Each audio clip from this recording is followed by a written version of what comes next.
This podcast is sponsored by BB Mates, a personalised gift company. Are you looking for the secret Santa gifts with a difference? Trying to buy for that one friend who has it all? Or maybe just the grumpy family member who doesn't want anything? Well, look no further than BB Mates, the family-run personalised gift company who can create the perfect gift just for you. With the ability to create custom orders on a wide variety of products, Christmas shopping has just become as easy as scoring at the Etihad. Contact them at info@bbmakes.com to talk to them about designing something just for you, or you can visit www.bbmakes.com to shop for their pre-designed items. Don't forget to use the code COYS to let them know where you came from. Welcome to the Spurs News Podcast, your home for all things Tottenham Hotspur. Now, here are your hosts. Hello everybody and welcome to a new episode of the Spurs News Podcast. We are back after the international break and the Ipswich game where I smashed everything in my house, so I had to repair everything before we could do this again. I am Sam. Joining me to discuss all things Tottenham Hotspur, it's Stefan. Hey buddy, 2 weeks of relaxation and no real stress. 1 week of Spurs, and my God, what a roller coaster already. Yeah. We aren't allowed nice things. That's what we need to realise. As Spurs fans, we are not allowed nice things. No, or at least we're not allowed to enjoy anything for a prolonged period of time. It's just strange. Yeah, it's just a strange one. So starting the show with some admin. First of all, thank you for the messages. International breaks, sometimes we roll through it, other times we take a break ourselves. I think I did say on the last show we were probably going to take a break, but keep an eye on social media. To be totally blunt, the Ipswich game really finished me. I said to anyone who'd listened to me about the Galatasaray game, that it was really bad, but it was away at Galatasaray. The scoreline flattered us a little bit. I knew that. I said, but as long as we beat Ipswich and that result's fine. It was kind of like, that's kind of, would have preferred to pick up a point or whatever. But it's what it is. We beat Ipswich and everything's good. And I had this sort of nagging thing in the back of my mind that every time we're going into an international break, our team, who appear to have a bit of a mentality issue anyway, tend to switch off. And that was kind of like, this is, please don't do this to me again. And of course they did. So that was hell, and I was very unhappy about it. So yeah, two week break for us, and now we're back with different things to talk about. The other thing, which is admin-wise, which I want to do, is not really sort of an admin thing, but more of a nice thing, is one of our listeners has welcomed a baby girl to this world. Her name is Zoe, so this show is dedicated to Zoe. Welcome to the world. Welcome to the fandom of Tottenham. You've been born into it. You don't have a choice. You're going to suffer like the rest of us. I hope everything else in your life is good, but you're now a Tottenham fan, so welcome. Apologies for that, but the rest of it, welcome to the world. Yeah, exactly, yeah. But yeah, welcome Zoe, and, bless the family, etc., and hope you're all well. That was nice. When listeners sort of message in sort of like nice things, like, oh, this is going on, isn't this great? It's like, yeah, that is really great. And it's a nice perspective when I'm sort of like driving my head through concrete over a result in a football match. So that's nice. It's good to get that. Nice balance, yeah. It's good. It's good to balance. The final admin thing is recording today. We're having to record sort of slightly differently, which means the audio will be slightly lower quality on Stefan's end. And as I can already hear, and every listener will hear, there's a little bit of cold still, and therefore a little bit heavy breathing. I promise you all, he's not doing anything perverted. Despite what people message in and say, it's not what you think he's doing. All right, so yeah. That's that. Mate, the Man City result was good, but the week in a whole wasn't that good. There you go. That was a good segue. I've got a bit of a list of things to go through, and we're going to open up with the Man City win. because I think that's where I'd like to focus more energy than certainly the other bits before it. Going into that game, Man City had lost 5 on the bounce. Yeah, something crazy like that. Yeah. Not picked up a point in November at all. Lost 5 games on a bounce. Pep Guardiola had never been on a run like this in his life. They'd had the international break.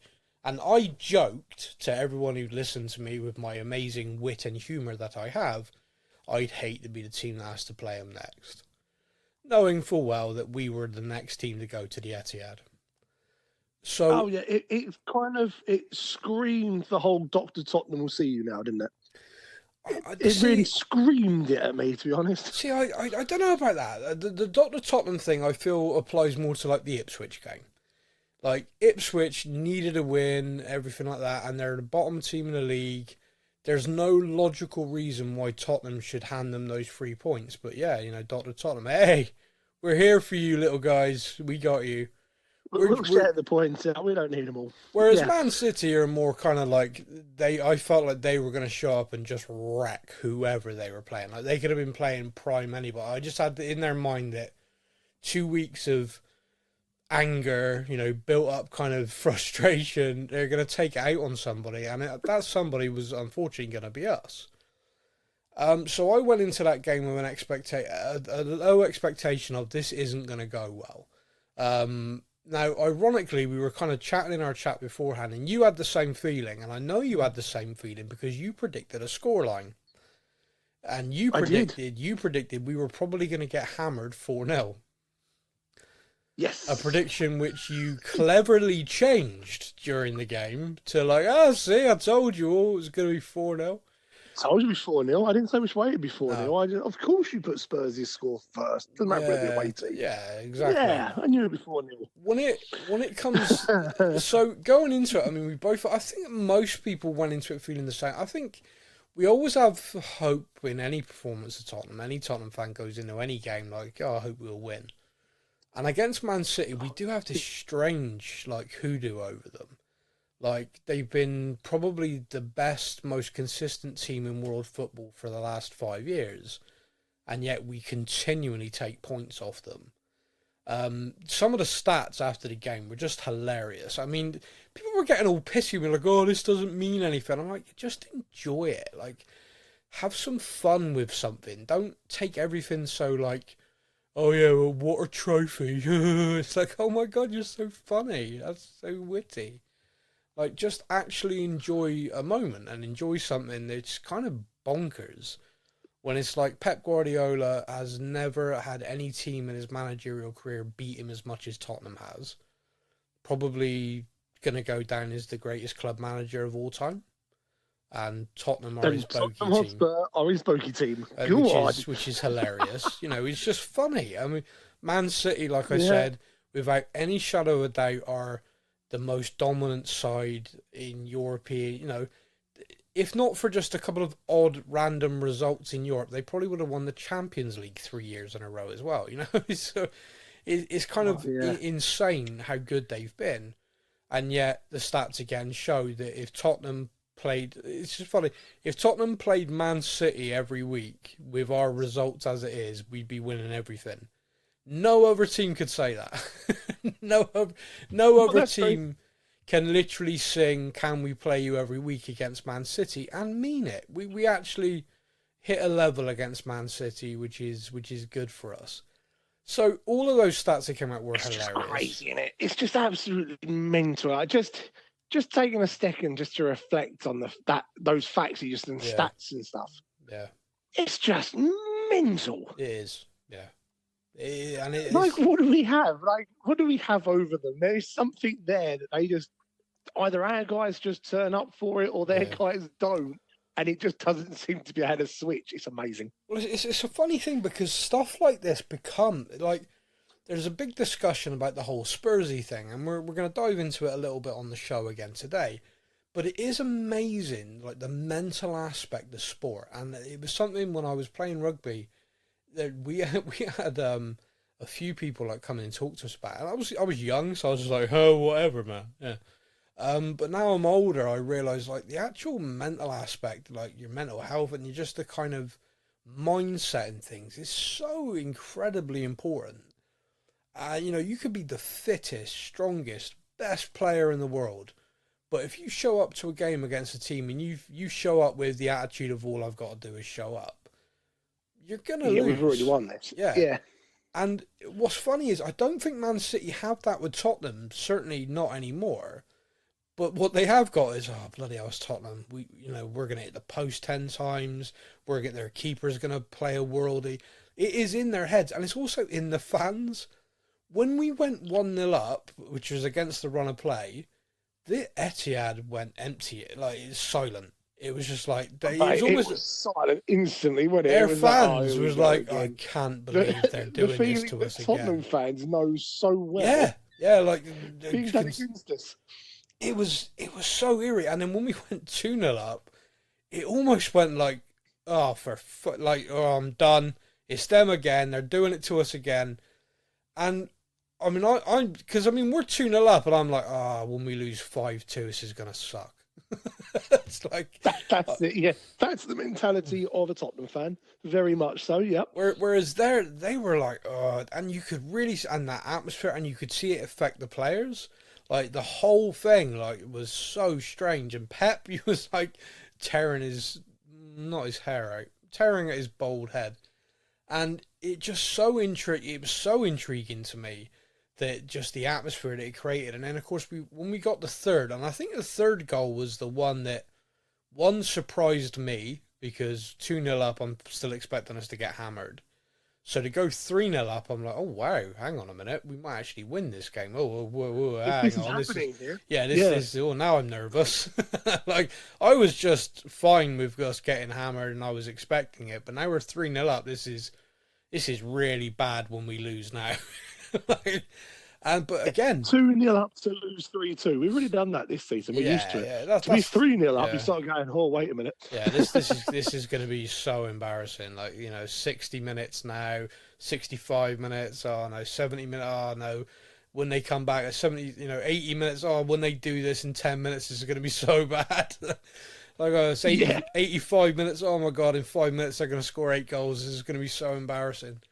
And then we get the fourth, and was there a fire drill? I mean, fair play to they just left, and you could see the Man City players were gone.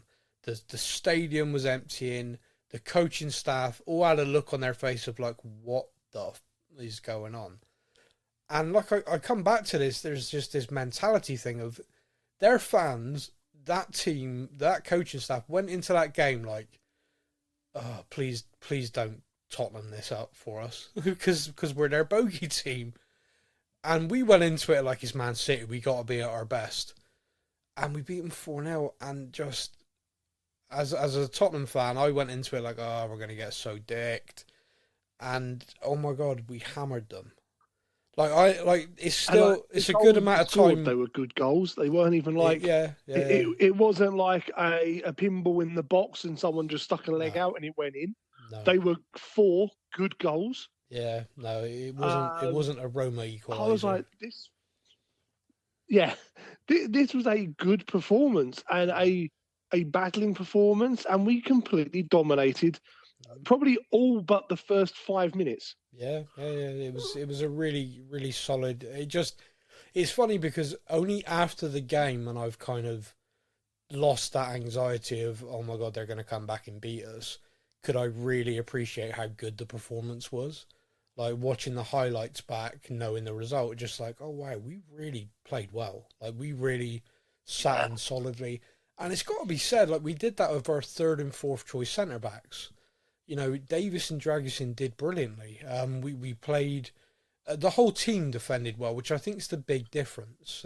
Because I've said this loads of times, you can have the best centre-back pairing in the world, and I think Romero and Van der Ven are excellent.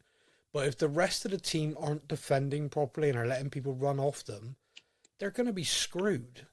And this is... And people are picking them out, like, oh, bloody hell, what's Romero, what's Van der Ven? And I'm like, well... in fairness to them, no one else is doing anything.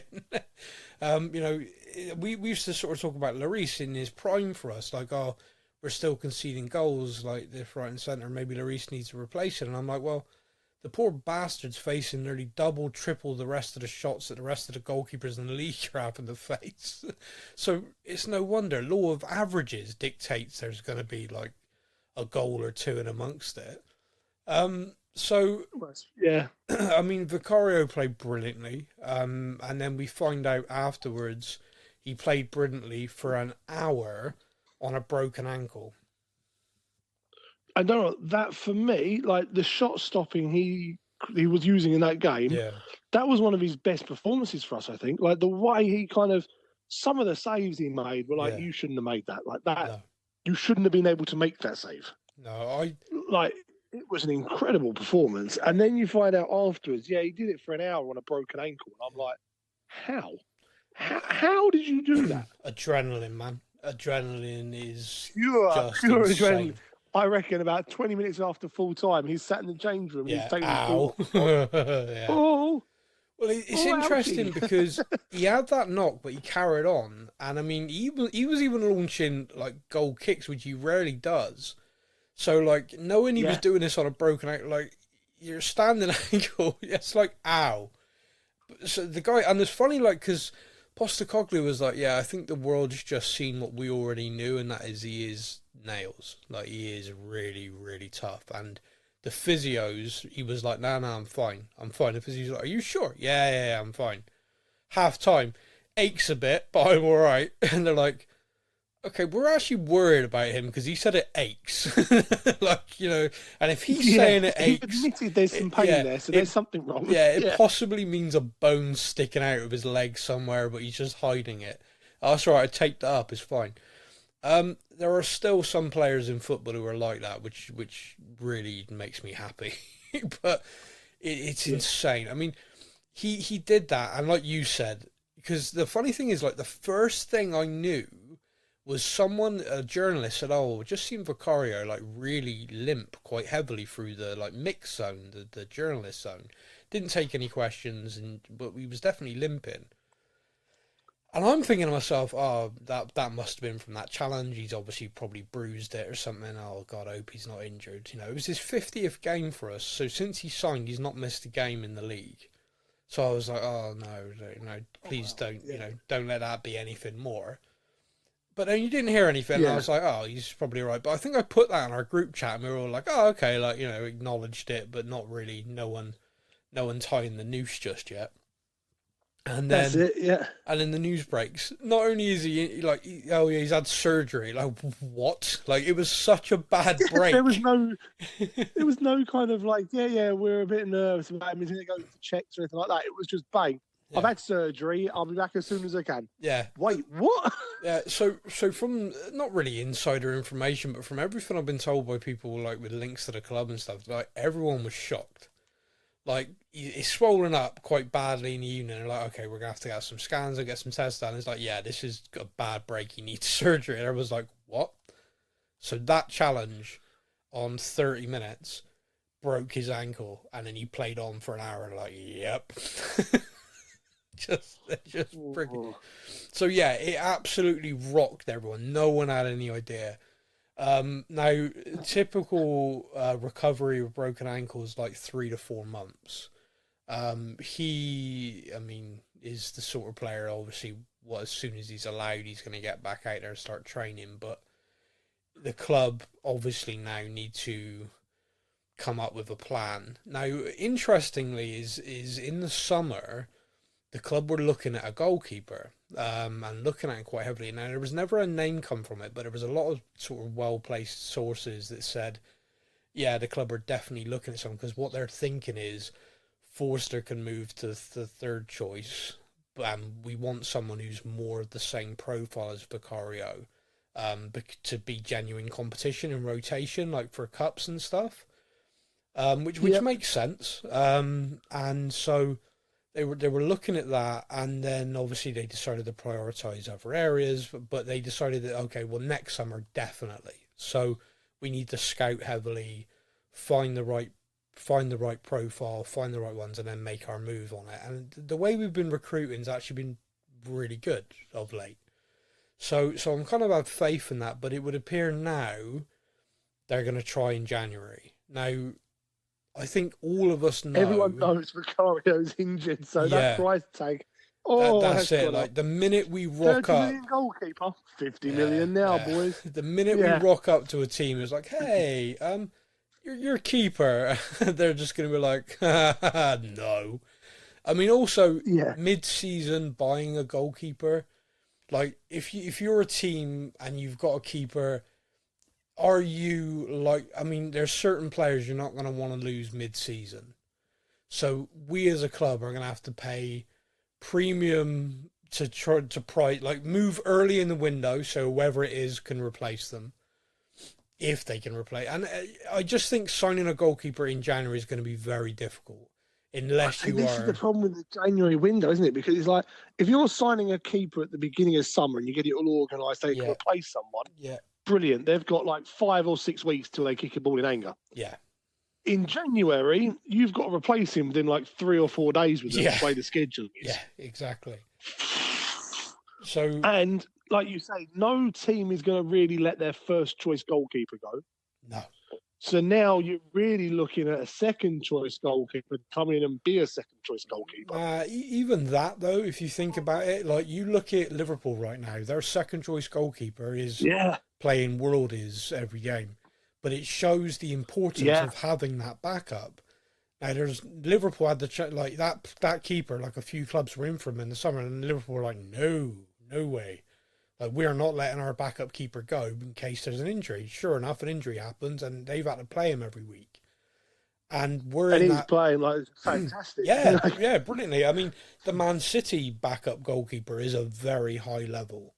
And so again, you know, we're looking for that. We are looking for someone with a similar profile of Vicario, so there isn't such a drop. And also genuine competition, because at the moment, Vicario knows if he's fit, he starts.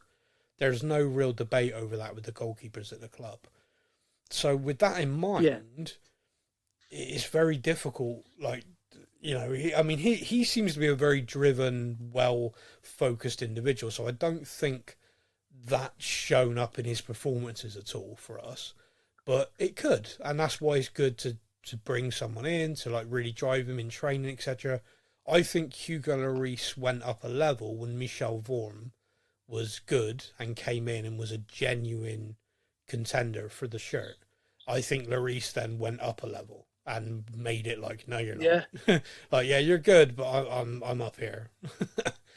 Paulo Gazzaniga as well made a hell of an impact, if you remember. He was like our third choice at the time and was a ridiculously good-looking man. Like, really soul-destroyingly handsome, like, oh, that's good. Okay, so you get paid like 30 grand a week to sit on our bench and look like that. Oh, good. I'm glad life's treating you that well, and I'll just go to work looking like me. Yeah. Yeah, all footballers, if they earn that much money and they've got that much talent, they should be ugly. That's my theory. I agree. Yeah, you should be able to have everything. You should be able to have everything. Life should balance it. Yeah, a whole team full of micro penis guys would be wonderful. But yeah, anyway. I was at Holloway's famous line, isn't it, about Ronaldo? My wife loves Ronaldo. He's got everything. I hope he's hung like a hamster. Yeah. Yeah. Ian Holloway, some of the greatest quotes in football history. A fellow Bristolian. Anyway, you can genuinely, I think you can Google Ian Holloway quotes, and some of them are just off this freaking world. His latest one is as manager of Swindon, their training ground's haunted. That's the best one at the moment. Of course it is. Tandem over. Let's go back. Yeah. Of course it is, Ian. Yeah, why not? Get an exorcist. So yeah, like I said, we had the Man City win. We've had the Vicario injury. That feeling of we can't have nice things just rumbles on. But look, it was about 36 hours of amazing, and then that it was like, oh. Now, through my own stupidity, I've probably just answered half of these, but we do have questions in from our fellow Tottenham fans, so we're gonna hand the show over to them now. Now it's time for your comments from our social media. The good people of Instagram continue to hate us, and there's no messages from any of them, so boo, hiss. She got married, and that's it. They all left. That's it, yeah. The minute I said that she didn't really have an OnlyFans and she was getting married, the level of messages into Instagram just dropped significantly. I judge all of those people, except for, Island Brother and Mountain Man, because they sound scary, and I'm scared. Barry Fowles sent a message in. He says, does any other team suffer the volume of player speculation that we suffer throughout the season? Is it a tactic to unsettle us constantly? I don't see it for other teams. This is a question for the pod. I don't know. We do seem, to be fair, every time a player plays well, they're going to Madrid or something. Yeah. It does seem to be a thing. I think we've got a horrible situation with us where we've become a selling club and we don't win things.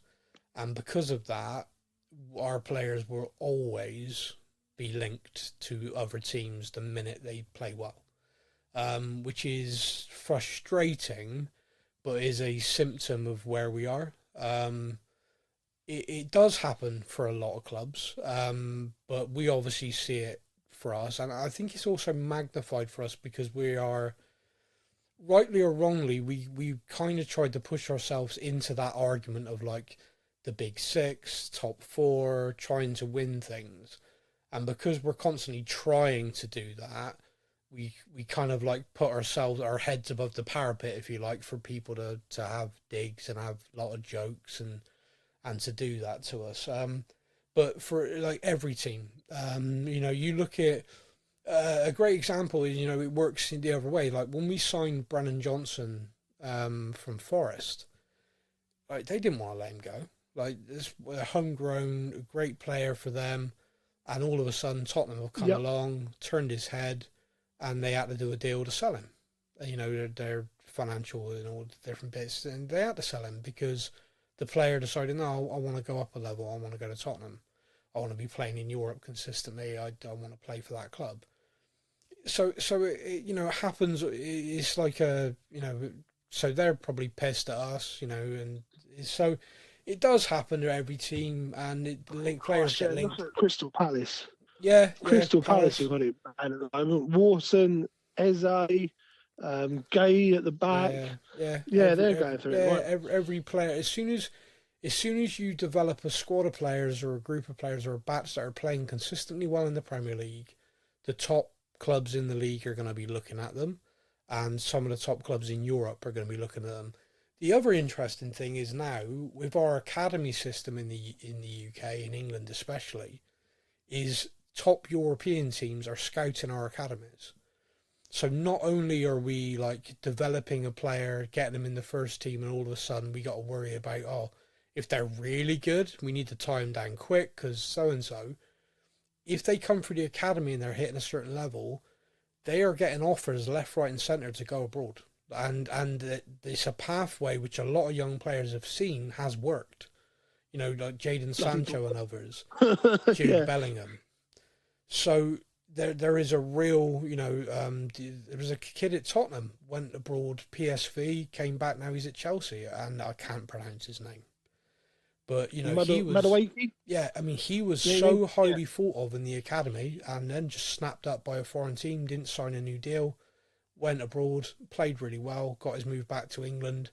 He's classed as a homegrown player, of course, and he's hitting a really good level for them now. So, I mean, you think he even got an England call up, didn't he? So yeah, he's been playing for England the last couple of groups, last couple of matches. So there's a lot to it. There's a lot to how this kind of process works. But yeah, it is frustrating. I think the one that's frustrated me the most this season is Pedro Porro. The main reason being is he was under Ange last season. He really developed, really started playing well. This season he was playing at a really decent level, and he still is. But since the Real Madrid links, our own fans now are insanely critical of him. Like, he is not making any, like, statistically, and to my eyes, the statistics back up my own eyes, He's not making any more errors than he ever has before. But now every error is being highlighted by our own fans. It's, oh, Real Madrid, whatever. And that is someone's had his head turned. Can't even perform now. yeah, it's one. like it's such a strange thing that like he's said nothing wrong. He's been completely respectful to us and Real Madrid every time reporters have got in his face with it. Like, oh yeah, Real Madrid, wonderful club, being linked to them is an honour, but like I'm totally committed to Tottenham, love where I am, blah, blah, blah. You wouldn't want him to say, what would you want him to say? Realistically, he's not going to turn around and go, Real Madrid, kiss my ass, I'm a Tottenham boy. He's not. He's a Spanish international, playing in England, loving life, and the biggest club in Spain are being linked to him. He's hardly going to turn around and go, nah, shite, jog on. Why would he? Why would he? The only players I ever expect to do that are academy players. like if someone's come through our academy system and they're being linked to Arsenal, I fully expect them to say, wipe your ass with that comment, jog on. But yeah. I reckon Mikey Moore would. Mikey 100% would, yeah. So, like I said, I think the speculation exists. That one's frustrating me, but not frustrating me that there's speculation. It's frustrating me at how he's now being treated by our own fans because of it. It's not his fault speculation exists. He's playing to a level where he's got back into the Spain team. The Spain team that had just won the European Championships have now selected him as their right back because of the way he's playing. And yet apparently, according to our own fans, he should be dropped. It's like I don't get it. I don't get the mentality of like hating on him now because he's been linked to Real Madrid. It doesn't make sense to me. It's strange, and it's not. What you've got to do is, if you were to look at how he reacted, especially in that Man City game, like he makes a block or he makes a clearance and celebrates with Dragusin like they've just scored a goal. Yeah. I would say he's fairly committed to the cause. Oh, massively. He's like, massively committed. That doesn't look to me like a player who his head's been turned. He's letting himself drop off performance-wise. He made a block up and screamed, Last night he did the same thing. Last night we played against Roma. He did the same thing repeatedly. And he also made a couple of errors in the game. And he got away with them. One was terrible. He tried to cushion a header back to the keeper and basically laid it right into their striker's path. Foster bailed him out, but you could see like he's immediately like, oh shit, like sorry, and immediately like the reaction is like, oh, he's not concentrating properly. It's like he's just made an error. Like half the team have made these errors tonight. What is wrong? Like he's hitting levels. So anyway, it frustrates me that, but I think every club will say our players are constantly linked unless you're at one of the top sides. I don't think Man City really worry about it. I don't think Real Madrid really worry about it. If you are winning stuff constantly and you are up there competing constantly, you don't have that issue, and that's where we as a club need to get so we don't have that issue. But even then, you're winning stuff and one of the player could turn around and go, do you know what, I want to play in Spain, so do you know what I mean? Yeah, I've won it all now. I've won it all here. I want to go try there. So, loads of factors and everything. The next question is from Michael Jasper Annis, who says, did we as Spurs fans make a deal where if something great happens, something shit must happen shortly thereafter? We thumped Villa, fall apart against Ipswich. We thumped City, Vicario needs surgery. Going by this, what would the cost be for an FA Cup win? I think mass death. I don't know. I have no idea what the cost would be, but it's starting to worry me because, I really want to see us lift the trophy, but I dread to think what it would mean. Like, Tottenham holding... We lift the trophy, but then it turns out that actually Daniel Levy and Enoch have been inside trading. The club is now bankrupt in League Two. We won the FA Cup. Like, that's the sort of thing. We got a pretty trophy. What does it matter? No, to me it's like, Son Heung-min walks up, he lifts the FA Cup. Oh, it's like the FA Cup. It's broken both of his arms. Romero's tried to. Oh, he's fallen as well. Just like, Yeah, that'd be about right. Yeah, yeah. Yeah. The Tottenham first 11 falling from the balcony at Wembley. It's like, yeah, I mean, there we go. Son has Yeah, slipped on the top step of the walk up there, yeah, slid downstairs, yeah, taken out the entire first yeah, 11, yeah. broken legs Yeah. everywhere. That That would sounds about right. that would be the cost, Michael. But thank you for putting that in our heads. We're all gonna sleep really well now. I will just read a quick message from Cliff Church. Cliff listens and is always very positive. He did just say, "Keep the faith, guys. Today's landmark win, which is when we beat City, is the new Spursy." I'd love that to be the case, Cliff. Unfortunately, the Spursy tag is going to exist as long as we are so inconsistent. But I like where your head's at. Tom Perks says, from the current squad, who do you think is a future Tottenham manager, and who could you see managing elsewhere? Like, who in the squad, if you were to pick one player that you see one day being a manager, who would you choose? Oh, Ben Davis. Do you know what, that was where my head was as well. Mostly because he's already done all his coaching and everything now while still playing. He's done all that in the background, hasn't he? Yeah. Joe, just as a bit of a rogue one, just because I feel like there's something there. I would love to see QT Romero as a manager one day. Simply, my God, a bit Gattuso. You know, Gattuso as a player was an absolute pitbull, and as a manager, sometimes good, sometimes shit. Just like Romero, just being like an absolute psychopath on the sidelines. And like, Romero, it's 10th red card of the season from the touchline. He's got the fourth official by the throat. Because we've only played 9 games. It's incredible. Yeah, but what's funny to me is like, because QT said it in an interview, and is something I can really, really relate to. Is he's like, I want to play every game mostly because then I can impact the game. Because when I watch, I don't do well. And it's really funny to me because there's a few people I know sit behind the dugout and stuff, and they've often said when Cute is on the bench, he's awful. Like, he's fidgeting, he is constantly like, you can see almost every emotion on his face. Like, he's kicking every ball. He's like, so the idea of him then becoming a manager, like, it just really amuses me. But my actual answer is the same as Stefan's. Ben Davies is who I look at and think probably will go on to do something.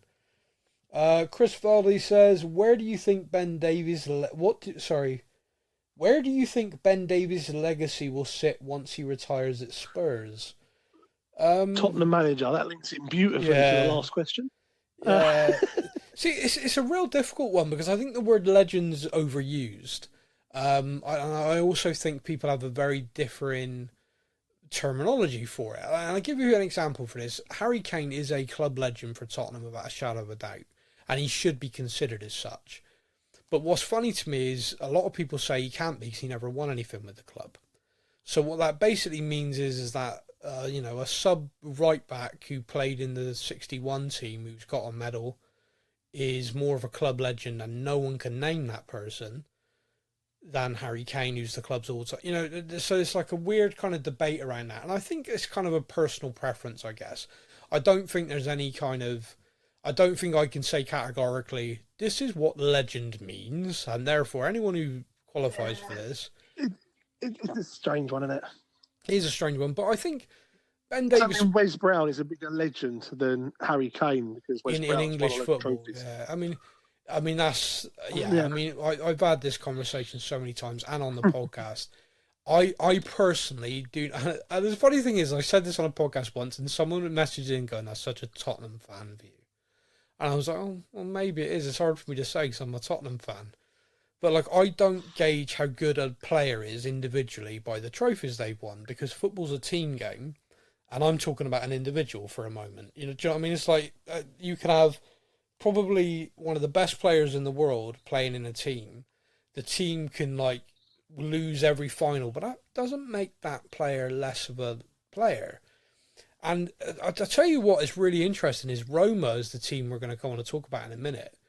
Roma have had a couple of players who are Italian football legends who basically spent their entire career at Roma not really winning the level of trophies that those players could have won if they'd taken any of the moves that they were offered.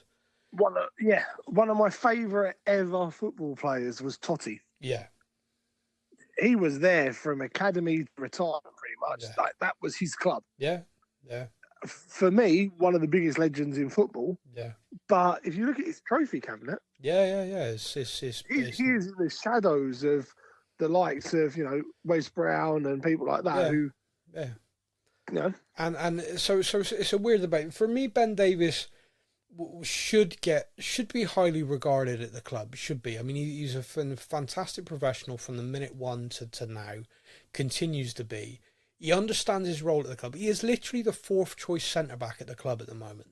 He is the left-footed, left-sided sort of backup. He understands that. He trains accordingly. He steps in, steps out, and he knows his role. And he is professional on and off the pitch. Sets a great example. Very well liked by the players and the staff and everybody. And he is such a focused, driven guy. Like, he plays football. Most of his teammates go off and, go to a fashion show, play games online, do whatever. He's studying for a degree, doing all of his coaching badges whilst being a full-time professional. The bloke is focused and driven. Captain of his international his country. Yeah. Which shows that's Wales, how high a Yes. level he must be at in training. Yeah. Even if you're not playing every game, you can still be the captain of your country and put in performances. Well, that comes with professionalism. Model professional. Yeah, that comes with real professionalism because you have to be ready at any minute, and that's how he trains and that's how he works. So yeah, it's difficult, Chris, because. Like, you don't want to say, you should be a club legend just due to the length of service, because I don't think you can do that. But I would very much love it if in the next couple of seasons, this season, next season, I mean, assuming he stays next season, that there's a rumour that he will be, then if the club were to manage to pick up a trophy, I'd love that for him, for all of us, but for him and a few others especially, because it would be kind of like the icing on the cake of what they've done for the club and how close we've been with them. When Ben Davies scores the winning goal in this season's Europa League, scenes. Barry Fowles again says, we perform well against teams that give us space. How does Ange beat the low block? When he finds out, we'll tell you. See, I run the risk now of sounding like smug about this or something, but the way we play is designed to beat any kind of system. It's actually how it's executed that's the problem.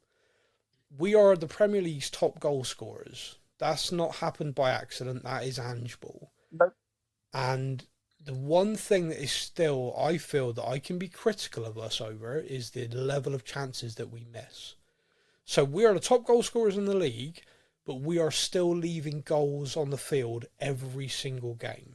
And in some games this season... Like 3s and 4s. Yeah, in some games this season, that's cost us. Like, if you look at our results, when we've lost, we've typically lost by 1 goal. 1-0, 2-1, 3-2. When we win, we're winning 3-1, 4-1, 4-0. Like, we are scoring properly. Goals change games massively. And if you get a fast start, and this is where I think we've really got a problem. Against Ipswich, for example, we looked dead from the first kick of the ball. We had no aggression, no determination, nothing at all. And we've done that in several games. Another example, and the best example, is the Brighton second half. We dominated that first half, 2-0 up, and the players switched off. Every one of them, to a man, were packing their bags for their international breaks, thinking about the flight they got to get on later on. And Brighton came back at us and we just didn't react. Not a person was able to do anything because we completely switched off. Against Ipswich and a couple of other teams, we've done that from the first minute. And that is an issue that needs to be addressed. Big time it needs to be addressed. How, I don't know. But the whole low block thing and everything like that, if you get at a team early, and Man City are a great example of this, not right now, but when they were in full flight, they were smashing those teams with low blocks, not because they played like some amazing tactic that no one else has ever heard of, but because they started fast every game. So if you get at that team early, before they're fully settled and into their formation and their block, and you get a goal, they got to change. Like, there's not like, oh shit, we're 1-0 down. We can't sit in our low block now. We're lost. You can't low block a defeat. Yeah. So you get at a team quick, they've got to be more open, and as soon as they open up, like you said in that message, we're great at playing through teams. So it's all about starting every game with an intensity to get at them fast, but then don't drop that. Like, you start with an intensity, you get the goal, and then you push for the second, the third, the fourth, the fifth. Some games where we are motivated, Aston Villa, Man City, we know they are tough games. We have got to be focused. Gary Neville said, and I know a lot of people don't like Gary Neville, but he's right. It is easy to show up and be focused for those games. The test of a team and knowing how good a team is the ability to also be there for Ipswich and match that intensity. And he's like, you need to find it. He said the game itself with the build-up against Man City will do it for you. You don't need to find it. But you as an individual need to find it for the other games. Otherwise, the Spursy tag is going to exist forever. And I agree with him. I think that's 100%. And it is true. It's a total mentality thing of, oh, we've got this. We'll win this. Don't worry, guys. We're already 2-0 up. This is easy. You do that against any team in the Premier League, in the Europa League, and you're gonna lose or at best draw. And it brings us quite nicely to the Roma game. We missed so many chances in that game, and we allowed them so many chances in reply. It was such a frustrating watch, and the main reason why it was frustrating for me is I feel like I've watched that game 10 to 15 times this season already, where the players weren't at the level. They just weren't anywhere near the intensity and the focus that we saw against Man City. We did get an early goal, which, again, we just discussed this with a low block. That should have allowed them to be a lot more open and us open them up, and it did. But we just could, we conceded. We allowed them, we went 1-0 up and just went, oh, right, we got this. And we allowed them to dominate. And it was only when they went 2-1 up, but it was ruled out for offside, did we snap back in. We started playing. We then went 2-1 up. But again, that was it. We were 2-1 up and coasting. We were creating chance after chance. And I'm watching it going, we got to be, at half time, I said that we should be 3 or 4-1 up. And then the second half was just what I feared it would be. And that is just us. Every chance we got, we scuffed, we missed, hit the post, the bar. I couldn't believe it. So I actually missed the game because I had to go. The wife had booked something, and I missed the game. And as I came out from where we were, I looked at my phone. I had 66 messages from the group chat. Yeah. I looked at that, and my instant reaction was either we have absolutely hammered them, or we've done a Brighton again. Yeah. And I'm going through the messages, and I'm like, oh no, oh yay, oh no, oh no, oh yay, oh no, oh. What was the final score? Checking them, and I was like, so I got home and I watched the highlights, and I know I probably drove you insane because I felt like there was 8 minutes worth of highlights that I watched, and the amount of messages I sent you in those 8 minutes, how did he miss that? Yeah. What the heck was the defence doing? Yeah. How has he missed that? You would put your money on Son scoring that goal after it came off massively, the post. Yeah. Massively. How did he blaze it over? He was the one. He was the one you'd want it to drop to. Of all the players on the pitch, he was the one I was just expecting just to smack, goal. So it was incredibly frustrating to watch, and the only thing I can put it down to is concentration. Forster made an incredible reflex save at the end of that game. And that should have galvanised everyone. And literally from the corner it resulted from, they equalised. I can't put in the words how frustrating it is, the near constant feeling. Because the other aspect to this, which I think is really, I just want to put this out there. There was 55,000 fans there last night. There would have been a lot more if the club hadn't put the category C. Like, they made that Roma game more expensive on a Thursday night than a lot of other. It was stupid. And that stadium would have been They sold out. really hiked the prices up. Yeah. That stadium would have been sold out. So I hate that, and I don't like that at all. And so that frustrates me. You then go to the fact that, unfortunately, like I was talking about Man City and their fans against us being like, oh no, this is happening again. Our fans do that. The tension in the stadium was unbelievable. And there were a fair few times our fans really tried to like lift everything. You could hear them starting songs, "Come on you Spurs." But the tension in the last 10 minutes was palpable. And it was just an expectation of, oh, we've seen this before. And it was hard to watch. It was frustrating because everyone knew it was going to happen, and it happened. And like the manager made changes, and you just nothing was. The team were sitting deeper. There was a couple of occasions where we broke out, and there just wasn't the commitment to push forward. And you're like, what's happened? And just bad choices, bad options being picked. Like Kulusevski's in the form of his life, but he isn't scoring goals. We broke 4v2, 3v1, and each time the player gave it to Kulusevski and he cut back in and then the chance was gone. You fed in Solanke or Son on those breakaways, I think we're scoring goals. So it's like the bad options were being picked. Basuma came on, did well. Maddison came on and didn't. He just didn't seem to be up to pace of the game at all, coming off the bench.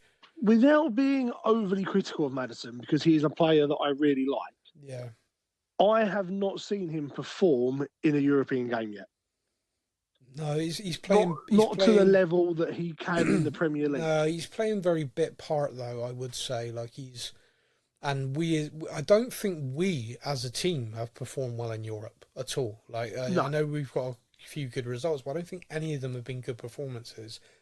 The next game's Rangers away, and it's now a very big game because of the automatic qualifying places, and they're now moved above us. They are going to be so motivated for this game because it's Ange Postecoglou. The atmosphere at Ibrox is going to be insane. They are going to be so up for that game. And I look at us and I'm like, we just don't seem to be able to get motivated for matches in Europe, the Europa League. And it's embarrassing.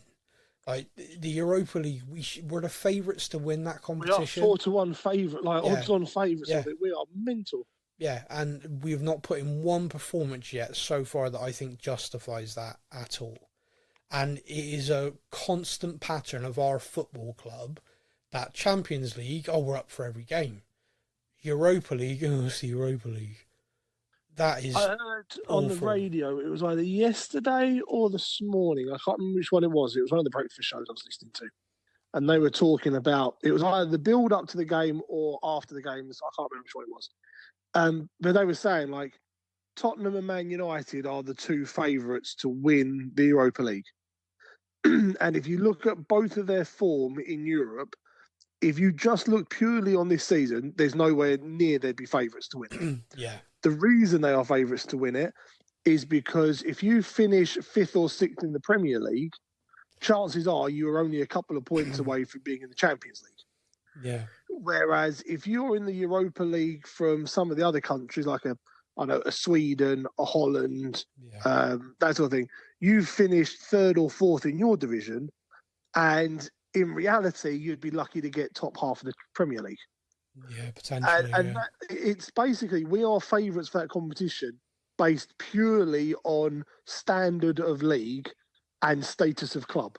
Yeah. If you go on the actual performances, there's no way us or United right now should be favourites to win that competition. No, but this comes back to mentality thing for me, which is there is a problem with being motivated. Like Gary Neville said, Tottenham players can be motivated to play against Man City, but that's easy. You need to show that in every single game, or you're just going to constantly have this problem.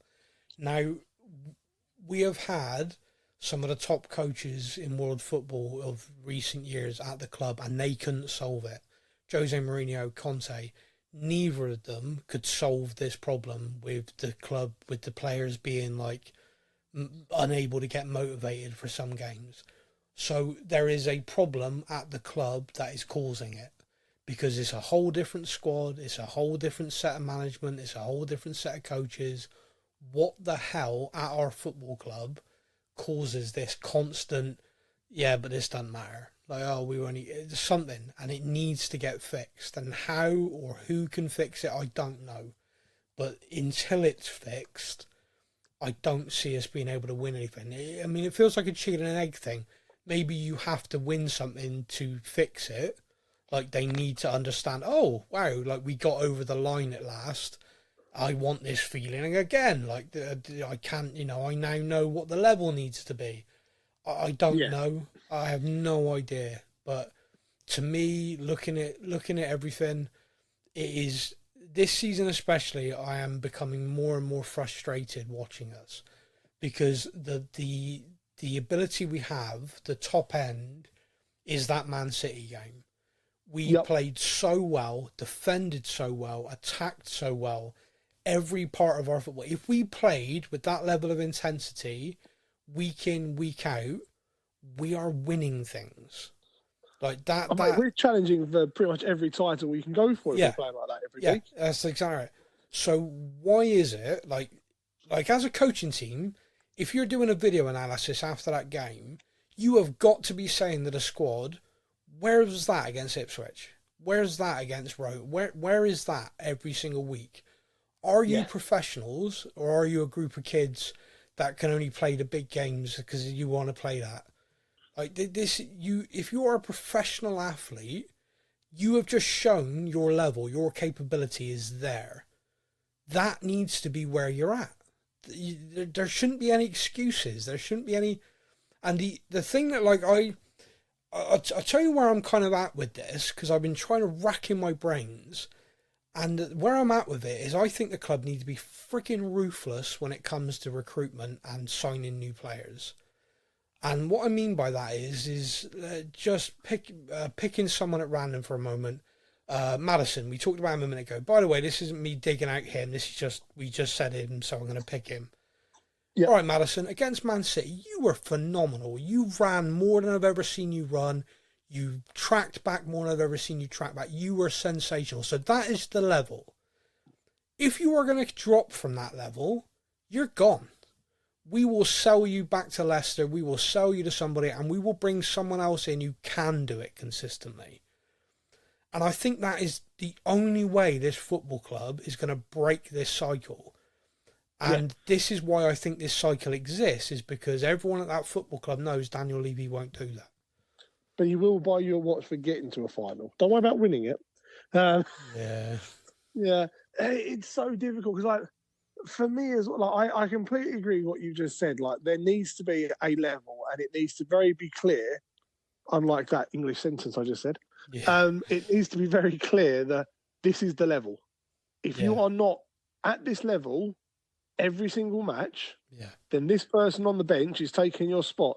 And until you get back to that level, you ain't starting a game. Yeah. You might get a bit of time off the bench to prove yourself.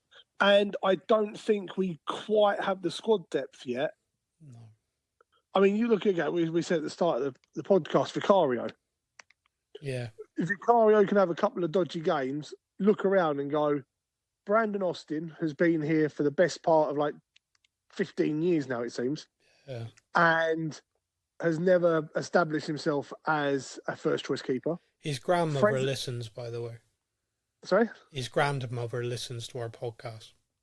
I am not gonna disrespect him. I am a big fan. I sign him constantly for AFC Wimbledon or Football Manager. But anyway, moving over that one.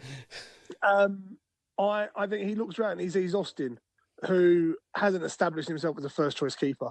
He sees Fraser Forster, who's there, who has been at some big clubs. He has won some things at Celtic and stuff. However, he's now on the other side of 30 and he's very much a second or third choice keeper. So Vicario's looking around going, I could have done better in that game, but I know I'm starting next week. Yeah. There's a couple of players there that are kind of like, the Maddisons, like you said, not digging out Maddison either, but he doesn't perform brilliant in a game. He looks around and he goes, I've got Bergvall, who kind of plays the same position as me, but it's not really fully proven yet. I mean, so Becky is taking right. that. Yeah, it is a problem because we can't Man City it. We as a club are not going to drop 500 million on players to improve the squad of the team. So, but we need to send, like, there needs to be a clear signal to the team. Like in January, there needs to be a clear kind of. The problem is I'm sort of saying this knowing it won't happen, so I'm sort of saying it and feeling defeated in saying it. But if you don't do that, then I think this is just going to carry on. And I don't think I can blame Ange. And the reason why I don't think I can blame him is because we have had so many managers like Jose. The only manager who managed to beat this out of us for a couple of seasons was Pochettino. And the one thing I would say is if you look at that team he had for those couple of seasons, there was a real luck to that team. I know it's going to sound stupid, but some of the players in that team were signed not for Pochettino at all, but managed to slot into his system. And he had the emergence, like the best years of the emergence of a group of young players in Kane, in Mason, Bentaleb. A lot of those names are probably forgotten, but they came through at a time where it meant the squad players were highly motivated. And he moved the mercenaries on, and you had Walker, you had Rose. We signed Alderweireld to go alongside Vertonghen. Like, those two knew each other inside and out. Lloris in his prime, his absolute best. Eriksen, Dembele went into a prime that none of us knew even existed, and he did. Yeah. Eric Dyer playing a defensive midfield role was like, what the hell? Who knew that could happen? Wanyama then came in and took that to another level. Yep. Son, Delhi was a phenomenon for a couple of seasons, just like on another level. So it was kind of like, I mean, he had to coach that and he had to build a team and a system. So I'm not taking that away from him, but I meant from a squad planning point of view, it was kind of lucky. It kind of fell all into place based on players that were already at the club, etc., etc. And then, like you say, you had a few academy guys, the Townsends, the Masons, the Bentalabs that came through from the academy that pushed people. And and of course, the other guy, Harry Winks. Oh, what a player. Kane. I mean, you got to say it. I mean, he was the best striker, of a generation, and he came through our academy.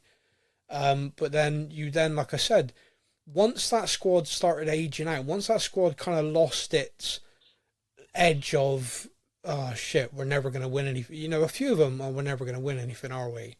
And all of a sudden, Kyle Walker wanted to go to Man City, Danny Rose wanted to go to Man United, Eric Dyer wanted to go to Man United, Kane was getting linked everywhere but trying to stay, Eriksen wanted to go to Real Madrid.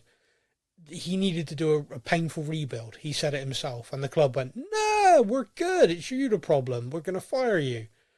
Yeah. And then Jose tried to do it and couldn't. And Jose spent his entire career building teams, and putting together teams that won games no matter what.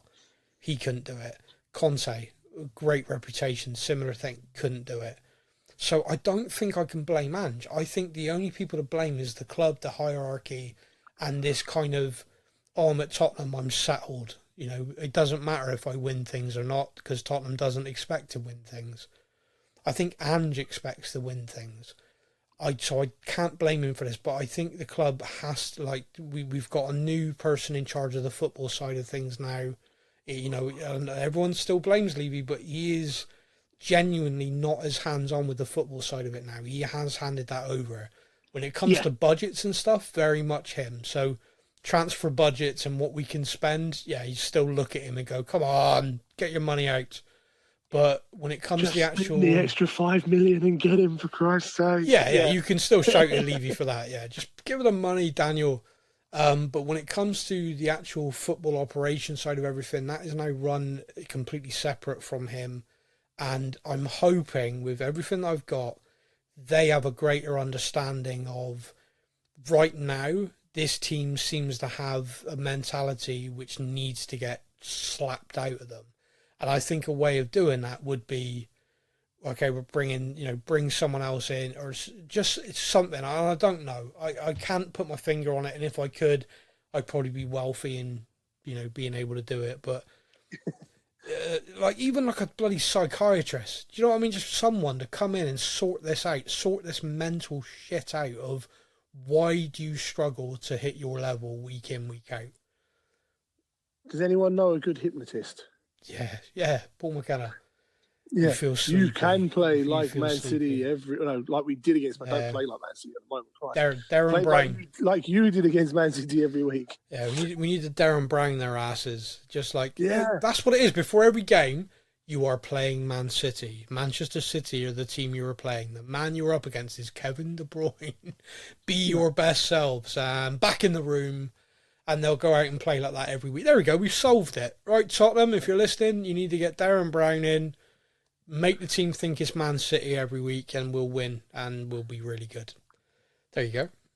Solved. Part of my brain is like, I wonder if the FA have got anything in their rules to say hypnosis is not allowed.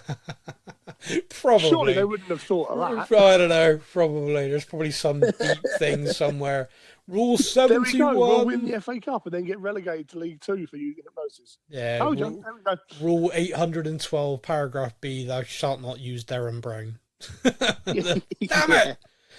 All right, but look, that's our show. Fulham are next on Sunday. I have no idea anymore. Like, I'd love to say to you, well, I think we got a good chance in this game. I think that's a win. I have no idea.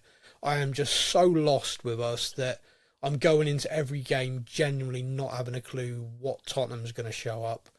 I kind of wish I was a neutral, because the one thing you can't say is that massively, Tottenham games aren't entertaining. Oh yeah, I wish I was a neutral, because that would be I'll tell you what, if you ever want to have a bit of a laugh, and it's better when we win, obviously, but if you want to have a laugh, go on to like the hashtags for our games and read comments from other fans from other teams. Everyone's like, Tottenham's quickly like now my other team. I love this. Is like every time I watch them, it's like mental. I have no idea what's gonna happen, but there's gonna be goals. It's gonna be like there's gonna be sending offs. There's gonna be, and I'm kind of like, yeah, I get it. Tottenham are an incredible advert for the Premier League. Ugh. They are not a good advert for heart pressure. Yeah, blood pressure, anything else. Mental health, maybe not so much, but entertainment and for the Premier League, we are the best advert out there. There's that whole thing about, Tottenham till I die, and I'm just like, Tottenham till they kill me. And that's, I do think that's how I'm going to go. And I want it on my gravestone. He was a Tottenham fan. That's why he died now.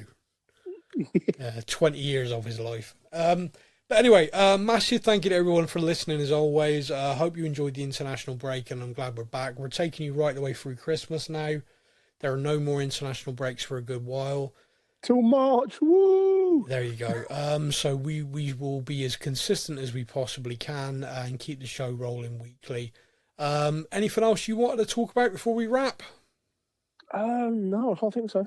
Excellent. In that case, I want to say a big thank you again, everyone listening. We'll be back next week. You all take care. Come on, you Spurs. Thank you for listening to the Spurs News Podcast. We hope that you enjoyed the show. Stay up to date with all things Tottenham. Follow us on social media. All links are in the podcast description.